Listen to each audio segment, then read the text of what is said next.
ಕಳೆದ ಕೆಲ ದಿನಗಳ ಹಿಂದಷ್ಟೇ ಮೈಸೂರಿನ ಇಂಡಿಯನ್ ಟಿವಿ ಮೈಸೂರಿನ 2 ವರ್ಷದ ಪುಟ್ಟ ಬಾಲಕಿ ಕೀರ್ತನ ಅನ್ನೋ ಬಾಲಕಿ ಬಗ್ಗೆ ಒಂದು ಸುದ್ದಿನ ಪ್ರಸಾರ ಮಾಡುತ್ತೆ. ಆಕೆ 2 ವರ್ಷದ ಬಾಲಕಿ ಒಂದು ಅಪರೂಪದ ಅನುವಂಶೀಯ ಕಾಯಿಲೆಯಿಂದ ಕೂಡ ಬಳಲ್ತಾ ಇರುವಂಥದ್ದು. ಹೀಗಾಗಿ ಇಂಡಿಯನ್ ಟಿವಿ ಕೂಡ ಕುರಿತಾಗಿ ವರದಿ ಕೂಡ ಮಾಡಿತ್ತು.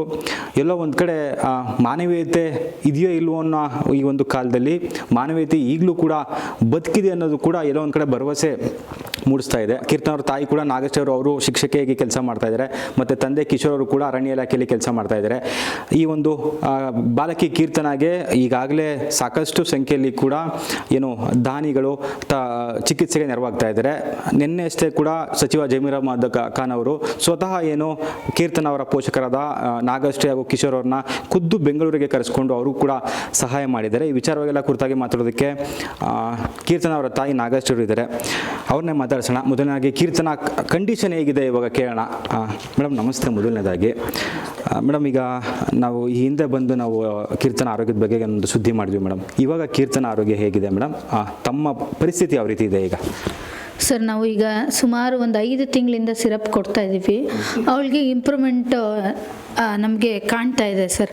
ಸ್ವಲ್ಪ ಕಾಲೆಲ್ಲ ಲಿಫ್ಟ್ ಮಾಡ್ತಿದ್ದಾಳೆ, ಮತ್ತು ಕೂತ್ಕೋತಾಳೆ ವಿತೌಟ್ ಸಪೋರ್ಟು. ಈಗ ಪರವಾಗಿಲ್ಲ, she is improving. Okay madam, ನಿನ್ನೆ ಅಷ್ಟೇ ಜಮೀರ್ ಅಹ್ಮದ್ ಅವರು ತಮ್ಮನ್ನು ಬೆಂಗಳೂರಿಗೆ ಕರೆಸ್ಕೊಂಡು ಏನು ಇಷ್ಟು ಸಹಾಯ ಮಾಡಿದ್ವಿ ಅಂತ ಕೇಳ್ಪಟ್ವಿ ಮೇಡಮ್. ಅವ್ರಿಗೆ ಯಾವ ರೀತಿ ಗೊತ್ತಾಯಿತು ವಿಚಾರ? ಭೇಟಿ ಆದಮೇಲೆ ಏನು ಮಾತುಕತೆ ಆಯಿತು ಮೇಡಮ್? ಸರ್, ಅದು ಏನು ಅಂದರೆ ನಮ್ಮ ಕಿಚ್ಚ ಸುದೀಪ್ ಸರ್ ಅವರು ತಮ್ಮೆಲ್ಲರಿಗೂ ಗೊತ್ತಿರೋ ಹಾಗೆ ಮಗುವಿನ ಚಿಕಿತ್ಸೆಗೆ ಪ್ರತಿಯೊಬ್ಬರು ಸಹಾಯ ಹಸ್ತವನ್ನು ಚಾಚಿ ಅಂತ ಒಂದು ಮನವಿ ಮಾಡಿರ್ತಾರೆ. ಆ ವಿಡಿಯೋನ ಒಬ್ಬರು ಡಾಕ್ಟರ್ ಮುಖೇಶ್ ಅನ್ನೋರು ನೋಡಿದ್ದಾರೆ ಸರ್. ಡಾಕ್ಟರ್ ಮುಖೇಶ್ ಅನ್ನೋರು ಮಾನ್ಯ ಮಂತ್ರಿಗಳಾದಂತಹ ಜಮೀರ್ ಅಹ್ಮದ್ ಖಾನ್ ಅವರಿಗೆ ತುಂಬ ಆಪ್ತರು. ಅವರಿಗೂ ಬೇಕಾದಂಥ ಒಂದು ಡಾಕ್ಟರ್ ಅವರು. ಹಾಗಾಗಿ ಅವರು ಆ ವಿಷಯವನ್ನು ಜಮೀರ್ ಸರ್ ಅವರಿಗೆ ತಿಳಿಸಿರ್ತಾರೆ, ಡಾಕ್ಟರ್ ಮುಖೇಶ್ ಅವರು ತಿಳಿಸಿರ್ತಾರೆ. ಈ ಥರದ್ದೊಂದು ಮಗು ಇದೆ, ಅಪರೂಪದ ಕಾಯಿಲೆಯಿಂದ ಬಳಲ್ತಾ ಇದೆ ಸರ್. ಅದರ ಚಿಕಿತ್ಸೆಗೆ ವೆಚ್ಚ 16 ಕೋಟಿ ಆಗುತ್ತೆ. ತಂದೆ ತಾಯಿ ತುಂಬ ಈ ಥರ ಸ್ಟ್ರಗಲ್ ಮಾಡ್ತಿದ್ದಾರೆ. ಅದಕ್ಕೆ ಅನಿಲ್ ಕುಂಬ್ಳೆ ಸರ್ ಅವರು ಮತ್ತು ಕಿಚ್ಚ ಸುದೀಪ್ ಸರ್ ಅವರು ಎಲ್ಲರೂ ಕೈ ಜೋಡಿಸಿ, ಕನ್ನಡಿಗರು, ಹೃದಯವಂತರು, ಮಾನವೀಯತರು ಎಲ್ಲರೂ ಪ್ರತಿಯೊಬ್ಬರು ಕೈ ಜೋಡಿಸಿ ಆ ಮಗುಗೆ ಒಂದು ಹೊಸ ಬದುಕನ್ನು ಕಟ್ಕೊಡೋಣ ಅಂತ ಒಂದು ಮನವಿಯನ್ನು ಮಾಡಿದ್ದಾರೆ ಅಂತ ಸರಿಗೆ ತಿಳಿಸಿದ್ದಾರೆ, ಮಂತ್ರಿಗಳಿಗೆ ತಿಳಿಸಿದ್ದಾರೆ. ನನಗೆ ಏನು ಅನ್ನಿಸ್ತು ಅಂದರೆ, ನಾವು ಸುಮ್ಮನೆ ಒಂದು ರಾಜಕೀಯದವರು ಅಂದ ತಕ್ಷಣ ಏನೋ ಒಂದು ನಮ್ಮ ತಲೆ ಒಳಗೆ, ಸಾಮಾನ್ಯ ಜನಗಳ ತಲೆ ಒಳಗಡೆ ಒಂದು ಕಲ್ಪನೆಯವರು ತುಂಬ ಹೈ ಲೆವೆಲ್ ಮೇಂಟೈನ್ ಮಾಡ್ತಾರೆ, ನಮ್ಮಂಥವ್ರನ್ನ ಮಾತಾಡ್ಸೋದೇ ಕಷ್ಟ ಅಂತೀವಿ ಸರ್. ಜಮೀರ್ ಅಹ್ಮದ್ ಖಾನ್ ಸರ್ ಅವರು ಎಷ್ಟು ಡೌನ್ ಟು ಅರ್ತ್ ಅಂದರೆ ಸರ್, ನಾವು ಸಾಮಾನ್ಯ ಜನ, ನಾವು ರಾಜಕಾರಣಿಗಳನ್ನು ಕಾಯಬೇಕು, ಆದರೆ ರಾಜಕಾರಣಿಗಳು ನಮ್ಮನ್ನು ಕಾದಿದ್ದಾರೆ ಸರ್. ಅವರಂದರು, ನೀವು ಬರ್ತೀರಾ ಅಂತ ನಾವು ವೆಯ್ಟ್ ಮಾಡ್ತಾ ಇದ್ದೀವಿ ಅಂದರು. ಅದು ನಿಜವಾಗ್ಲೂ ಒಬ್ಬ ರಾಜಕಾರಣಿಗಿರಬೇಕಾದಂತಹ ಒಂದು ರಾಜಕೀಯ ಧರ್ಮ ಅಂತ ಅನ್ಕೋತೀನಿ ನಾನು. ಸಾಮಾನ್ಯ ಜನಕ್ಕೆ ಒಂದು ಕಷ್ಟಕ್ಕೆ ಸ್ಪಂದಿಸಬೇಕಾಗಿದ್ದು ಅವ್ರ ಧರ್ಮ. ಅದರಲ್ಲೂ ನಮ್ಮನ್ನು ಕಾದ್ರಲ್ಲ ಸರ್. ಅಷ್ಟೇ ಅಲ್ಲ ಸರ್, ನಮ್ಮನ್ನು ಕರೆಸಿ ಒಂದು ಆತಿಥ್ಯ ಎಷ್ಟು ಚೆನ್ನಾಗಿತ್ತು ಅಂದರೆ, ಬಾರ ಕೊಡೋ ದುಡ್ಡು ಅಂತಲೂ ಅನ್ಬೋದು. ಆದರೆ ಹಂಗೆ ಮಾಡಲಿಲ್ಲ.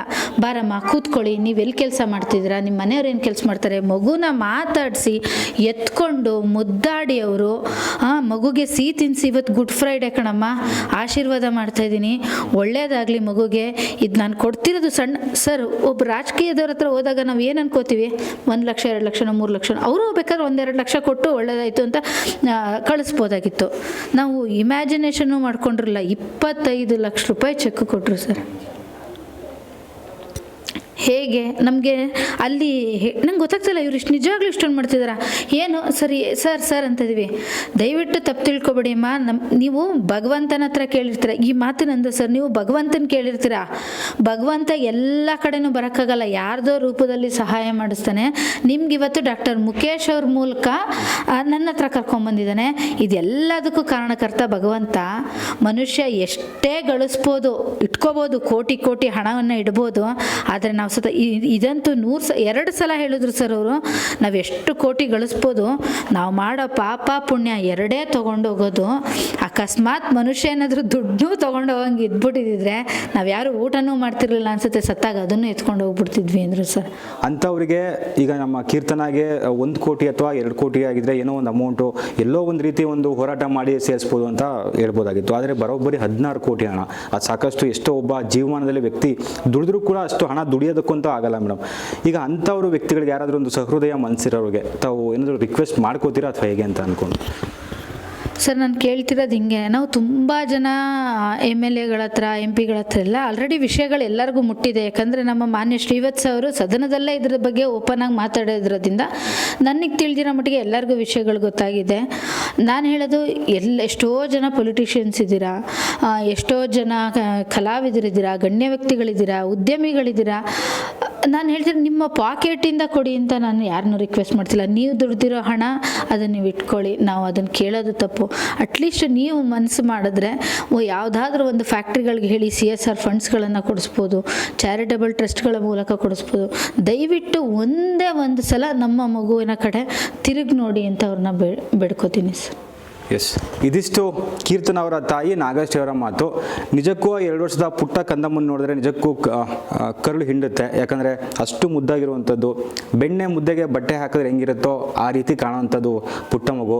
ಆ ಪುಟ್ಟ ಮಗು ಈಗ ತನ್ನ ಬದುಕನ್ನು ಉಳಿಸ್ಕೊಳ್ಳೋದಕ್ಕೆ ಹೋರಾಟ ನಡೆಸಬೇಕಂತ ಅನಿವಾರ್ಯತೆ ಬಂದಿರೋದು ನಿಜಕ್ಕೂ ಈ ರೀತಿ ವಿಧಿಯ ವಿಪರ್ಯಾಸವೇ ಅಂತಲೇ ಹೇಳ್ಬೋದು. ಹಾಗಾಗಿ ನೋಡ್ತಿರುವಂಥ ವೀಕ್ಷಕರು ಯಾರೆಲ್ಲ ಇದ್ದೀರಾ, ಸಹೃದಯ ಮನಸ್ಸುಗಳು ಸಾಕಷ್ಟು ಆಕೆಗೆ ಇಡೀ ಕರ್ನಾಡೆ ಮಿಡಿತಾ ಇದೆ ಅಂದರೆ ನಿಜಕ್ಕೂ ಸಮಾಜದಲ್ಲಿ ಇಂದಿಗೂ ಒಂದು ಮಾನವೀಯತೆ ಜೀವಂತ ಇದೆ ಅಂತಲೇ ಹೇಳ್ಬೋದು. ಹಾಗಾಗಿ ಸಾಕಷ್ಟು ಸಂಖ್ಯೆಯಲ್ಲಿ ಕೂಡ ಕೆಲವರು ಏನೋ ಸಹಾಯ ಮಾಡಬೇಕು ಅಂತ ಮನಸ್ಸಿರುತ್ತೆ, ಆದರೆ ಯಾವ ರೀತಿ ಅನ್ನೋದು ಗೊತ್ತಾಗೋದಿಲ್ಲ. ಅವ್ರಿಗೂ ಕೂಡ ನಾವು ಇಂಡಿಯನ್ TV ವತಿಯಿಂದ ಏನು ಕೀರ್ತನದ ಅಕೌಂಟ್ ಡೀಟೇಲ್ಸ್ ಏನಿದೆ ಅಷ್ಟನ್ನು ಕೂಡ ನಿಮಗೆ ಸ್ಕಾರ್ಲ್ ಆಗ್ತಿರುತ್ತೆ, ಅಂದರೆ ಡಿಸ್ಪ್ಲೇ ಆಗ್ತಿರುತ್ತೆ ಈ ಒಂದು ಸುದ್ದಿ ಪ್ರಸಾರ ಆಗಬೇಕಾದ್ರೆ. ಆದಷ್ಟು ಸಂಖ್ಯೆಯಲ್ಲಿ ಕೂಡ ಕೀರ್ತನನ ಉಳಿಸ್ಕೊಳ್ಳೋ ನಿಟ್ಟಿನಲ್ಲಿ ನಾವು ಕೂಡ ಅವರ ಕೀರ್ತನ ಪೋಷಕರ ಜೊತೆ ನಿಲ್ಲೋಣ ಅನ್ನೋದು ನಮ್ಮ ಇಂಡಿಯನ್ TVಯ ಆಶಯನೂ ಕೂಡ ಹೌದು, ಜೊತೆಗೆ ಕಳಕಳಿಯೂ ಆಗಿರುತ್ತೆ. ಕ್ಯಾಮ್ರಾ ಪರ್ಸನ್ ರವಿ ಜೊತೆ ಕಾರ್ತಿಕ್, ಇಂಡಿಯನ್ TV, ಮೈಸೂರು.